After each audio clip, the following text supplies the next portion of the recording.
Hi everybody! I have one of my most favorite ocean animal stories to read to you. It is called Big Al by Andrew Clements, and it is an awesome story. I wonder if you can figure out who Big Al is. Can you guess who Big Al is? He's the big fish, right? Look at Big Al. Have you ever seen a fish like that before? He looks kind of different, doesn't he? This is Big Al, you're right. And here's two little fish. Let's read the story and find out what happens. Big Al.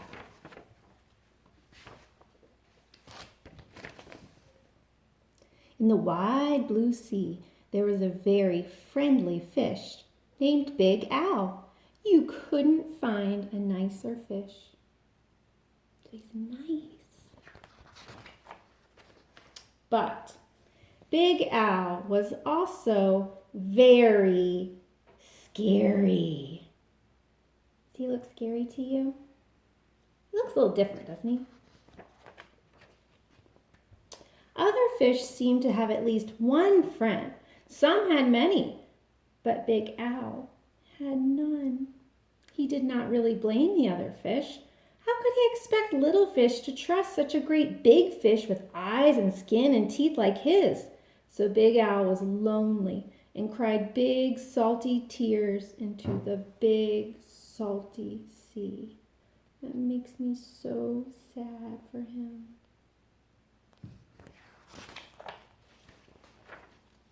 But Big Al really wanted friends, so he worked at it.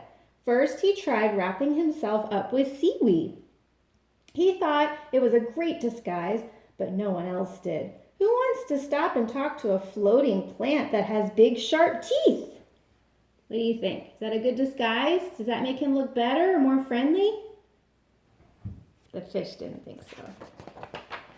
Whoa, look at this one. Then he thought that if he puffed himself up round, the other fish would laugh and see how clever and silly he could be. All they saw was how big he could be, and they steered clear. Whoa, he can really puff himself up big. Very early one morning, Big Al went down to the bottom and flopped and wriggled himself into the sand until he was almost covered up. He looked much smaller. When the other fish came near, Big Al talked and joked with them and had a delightful time. But then one scratchy little grain of sand got stuck in his gills and he sneezed. When the clouds of sand cleared away, all the other fish were gone. They started to come closer when he looked smaller. Big Al even changed his color one day so he could look like he belonged to a school of tiny fish passing by. He bubbled along with them for a while, laughing and feeling like he was just one of the crowd. But he was so big and clumsy that when the tiny fish darted to the left and then quickly back to the right, Big Al just plowed straight ahead. He went bumping and thumping right into the little fish.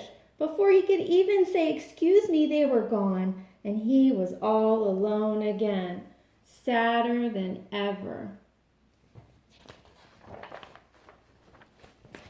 Make you sad too.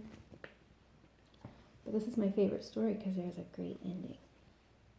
Just when Big Al was starting to be sure that he would never have a single friend, something happened. He was floating along sadly, watching some of the smaller fish and wishing they would come closer. As he watched, a net drop down silently from above, and in an instant, they were caught. No.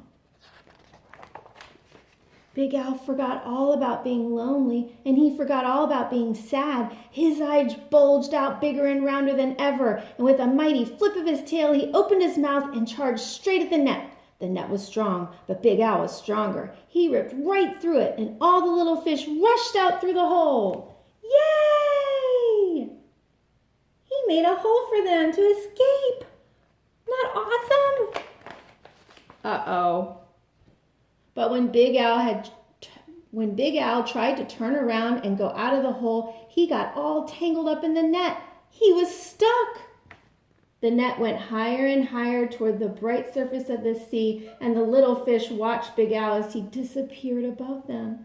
When the little fish were able to speak again, all they talked about was the huge, wonderful fish that had saved them, and how great to be free. But what a shame that the big fellow had been captured. Oh no, he couldn't get out. Oh, sad again. But look, splash! Just then there was a tremendous crashing splash above them, and the small fish dashed away. Was it the net again? Not at all. It was Big Al. Those fishermen took one look at him and threw him right back into the ocean. The fishermen didn't want him. Why do you think they threw him back into the ocean? Because he looked big and scary, maybe? I don't know. And now there is one huge, puffy, scary, fierce-looking fish in the sea who has more friends than anyone else. Big Al. This is why I love this story. He did a kind thing for others.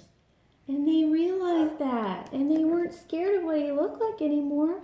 They realized he was such a nice, friendly fish. They wanted to be friends with him. And I love Big Al. I wish I could give him a big hug. Would you give Big Al a big hug?